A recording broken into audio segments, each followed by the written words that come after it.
சிவமருகானே பள்ளி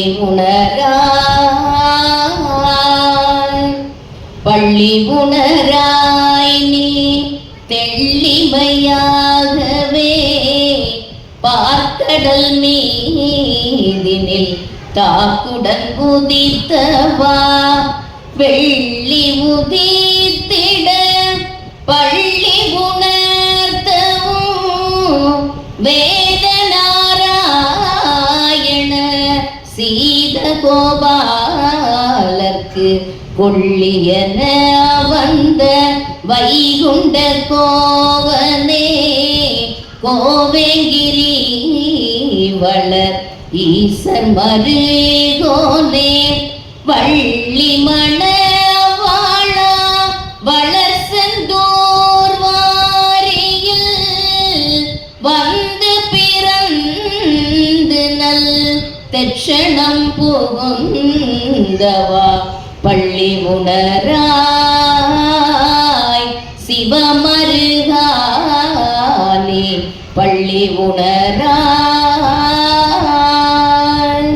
சின்ன பாட்டா பாடக்கூடாது தெரியுதா? அவங்க பாடினது யோசிச்சு வைங்க. உங்களுக்கு தெரியுமாமா? காலையில எந்திரிச்சோன்னு கேட்கிறோம்ல, பூபால ராகம். அந்த ராகம் வந்து நம்மளை எழுப்பணும். அப்படியே இப்ப பிஜிஎம் சொல்றாங்கல்ல, இசைக்கு முன்னாடி வரக்கூடிய ஒன்று, அந்த பிஜிஎம் மாதிரி பூபால ராகத்துல ரொம்ப அருமையா பாடியிருக்காங்க. நன்றிமா. பாதம் தொட்ட மண்ணுக்கு முதல் வணக்கம், பட்டிமன்ற நடுவர் அவர்களுக்கு முழு வணக்கம், தடுப்பு சுவர் கட்ட வந்தவர்களுக்கு தலை வணக்கம், வாசக பெருமக்களுக்கு என் மொத்த வணக்கம். நடுவர் அவர்களே, சில பேரு எப்ப பார்த்தாலும் ஏதாவது ஒரு புத்தகத்தையோ இல்ல செய்தித்தாள்களையோ படிச்சுட்டே இருப்பாங்க. அவங்கள பாக்குறவங்க இவர் சரியான புத்தக புழு அப்படின்னு சொல்லுவாங்க. உண்மை என்னன்னா, இப்படி எப்ப பார்த்தாலும் ஏதாவது ஒரு புத்தகத்தை படிச்சுக்கிட்டு இருக்கவங்க நீண்ட ஆயுளோடு வாழ்கிறார்கள் அப்படின்னு கண்டுபிடிச்சிருக்காங்க நடுவர் அவர்களே. ஆமா, சமீபத்துல நிபுணர்கள் குழு ஒரு ஆய்வை மேற்கொண்டாங்களாம்.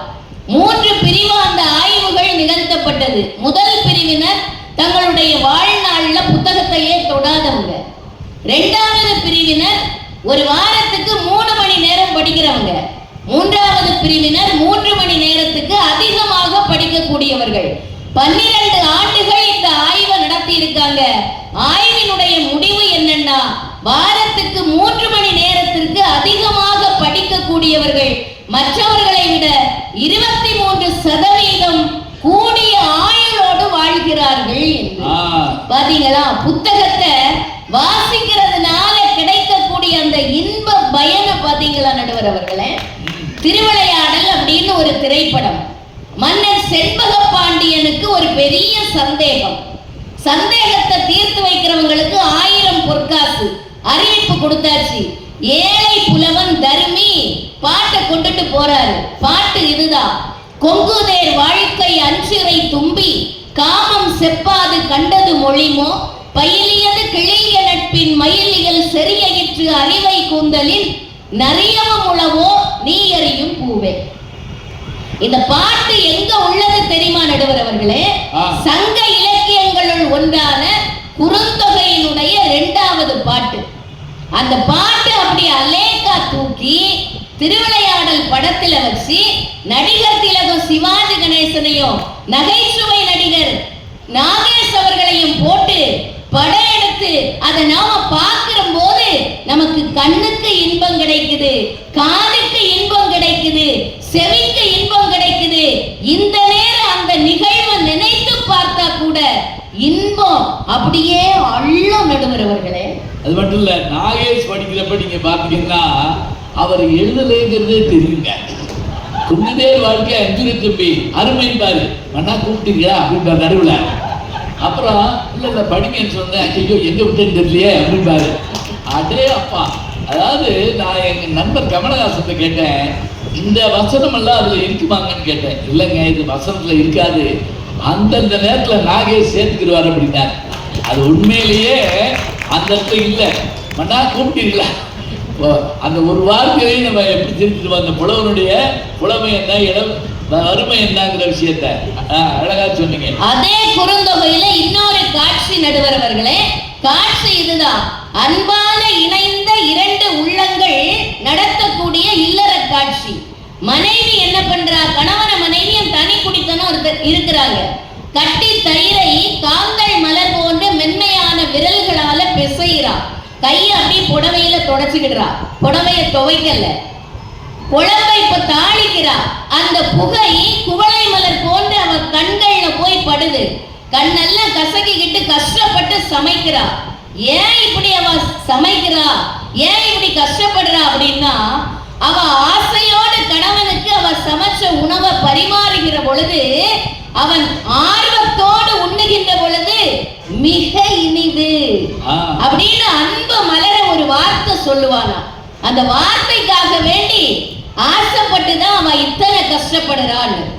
இந்த பாடலால ஈர்க்கப்பட்ட நம்முடைய கவியரசு கண்ணதாசன் அந்த இன்பத்தை, தான் பெற்ற இன்பம் பெருகையும் வையகம்ங்கிறதுக்காக வேண்டி பாலும் பழமும்ன திரைப்படத்துல கொண்டு வச்சார். பாலோடு பழம் யாவும் உனக்காக வேண்டும், உனக்காக வேண்டும். பாவை உன் முகம் பார்த்து பசியார வேண்டும், பசியார வேண்டும். நான் பேச நினைப்பதெல்லாம் நீ பேச வேண்டும், நீ பேச வேண்டும். அப்படி போகும். இது நினைச்சு பார்க்கிற இன்பம் நடுவர் அவர்களே. சகோதரி அம்மா பாடு அவரு பாரு அப்படின்னா என்ன அர்த்தம்னா, வீட்டுல அந்த அம்மா பேசிக்கிட்டே இருக்கா, அவரு கேட்டுக்கிட்டே இருக்காரு. அதான் உண்மை. சகோதரி அருமையா சொன்னாங்க. நான் முத்துக்குமார் அவர்களுடைய ஒரு கவிதையை பற்றி, அவர் ஏன் அந்த இடத்துல போய் அந்த மரப்பலகையை தொடணும்னு நினைக்கிறாரு, அந்த வேதனைக்கு பெயர் என்னன்னா இன்ப வேதனை நடுவர் அவர்களே. ஆமா, இப்ப ஒரு காதலி தன்னுடைய காதலனை நினைக்கவும் முடியாம மறக்கவும் முடியாம இன்ப வேதனையோடு பாடக்கூடிய ஒரு நாட்டுப்புற பாட்டு உண்டு. ஆரழகா மஞ்ச செவப்பழகா மறக்க மனம் கூடுதில்லையே. இந்த பாட்டுக்கு நம்ம உலக நாயகன் கமலஹாசன் அவர்கள் நடிச்சிருப்பாங்க நடுவர் அவர்களே.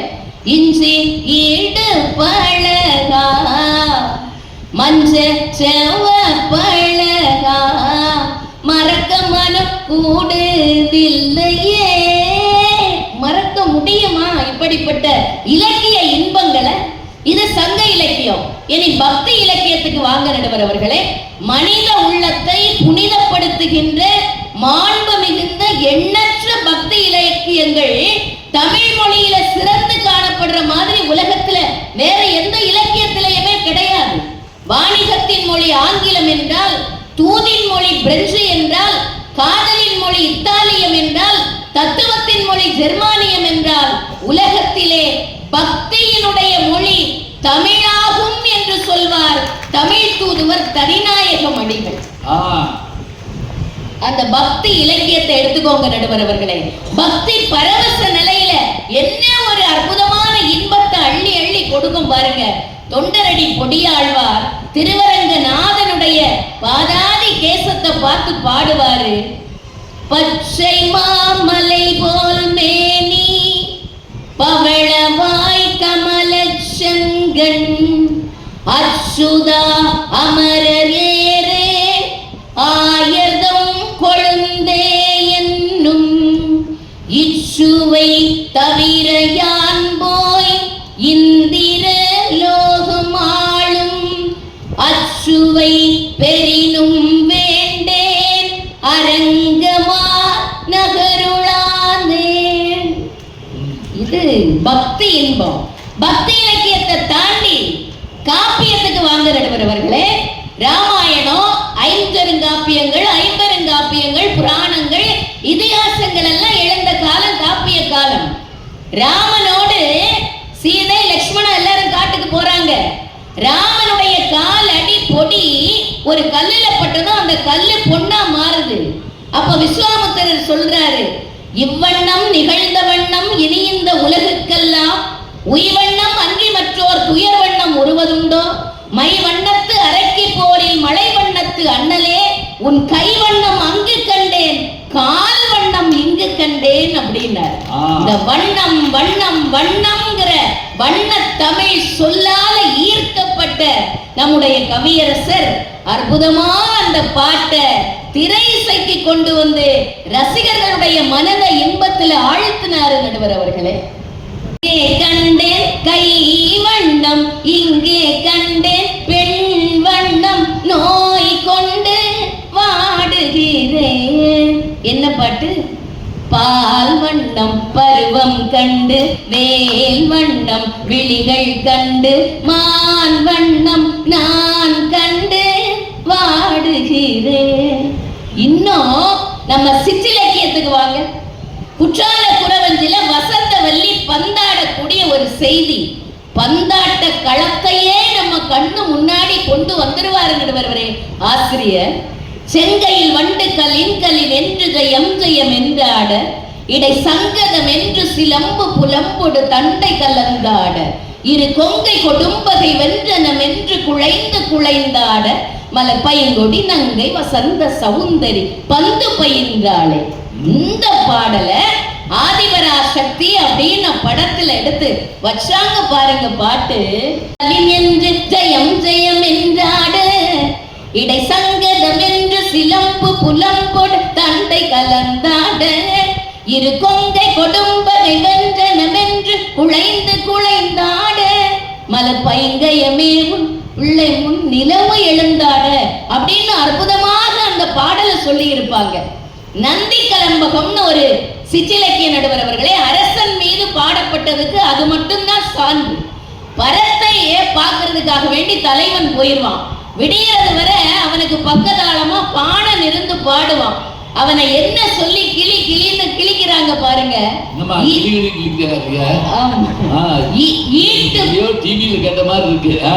ஈட்டு புகழ் நந்தி பாட, நீ எங்க எதம் வீட்டிருந்து பாட, விடிவளவும் கேட்டிருந்தேன். பேய் என்றாள் அன்னை, பிறர் நரி என்றாள், தோழி நாய் என்றாள், நீ என்றேன் நான். இது நகைச்சுவை பயக்கக்கூடிய பாட்டு. அதோ இருக்கக்கூடிய அந்த குட்டி பிள்ளைக்காக வேண்டி ஒரே ஒரு எடுத்துக்காட்ட சொல்றேன் நடுவர் அவர்களே. அங்க பாருங்க, இத்தனை நேரமும் மாயல தோரணத்தை கழுத்துக்க போட்டுக்கிட்டு அப்படி ஜம்முன்னு உட்கார்ந்து இருந்தான். தோரணத்தை எங்க தொங்க போட்டானோ தெரியல. இப்போ சிறார் இலக்கியம்னு அந்த குட்டி சிறுவனுக்காக வேண்டி படைக்கப்பட்ட இலக்கியம் நடுவர் அவர்களே. நான் இப்ப சொல்லுறேன், அந்த தம்பி பின்பாட்டு பாடுவான் பாருங்க. டிக் டிக் தம்பி தம்பி டிக் டிக். யாரது? திருடன். என்ன வேணும்? நகை வேணும். என்ன நகை? கலர் நகை. என்ன கலர்? பச்சை கலர். என்ன பச்சை? மாம்பச்சை. என்னம்மா? டீச்சர் அம்மா. என்ன டீச்சர்? என்ன கணக்கு? வீட்டு கணக்கு. என்ன வீடு? மாடி வீடு. என்ன மாடி? மொட்டை மாடி. என்ன மொட்டை? பழனி மொட்டை. என்ன பழனி? வட பழனி. என்ன வடை? ஆம வடை. என்ன ஆம? குளத்து ஆம. என்ன குளம்? திரி குளம். என்ன திரி? விளக்கு திரி. என்ன விளக்கு? குத்து விளக்கு. என்ன குத்து? கும்மாங்குத்து. அப்படின்னு குத்தக்கூடிய மாணவனும் சிரிப்பான், குத்துப்படுற சிறுவனும் சிரிப்பான் நடுவர் அவர்களே. இதுதான் தமிழ் இலக்கியத்தினுடைய தன்மை. ஆகவே இலக்கியங்களை நாம் கற்பது இன்புற்று மகிழவே, இன்புற்று மகிழவே என்று சொல்லி வாய்ப்புக்கு நன்றி பாராட்டி இடம்பெயர்கிறேன். நன்றி, வணக்கம்.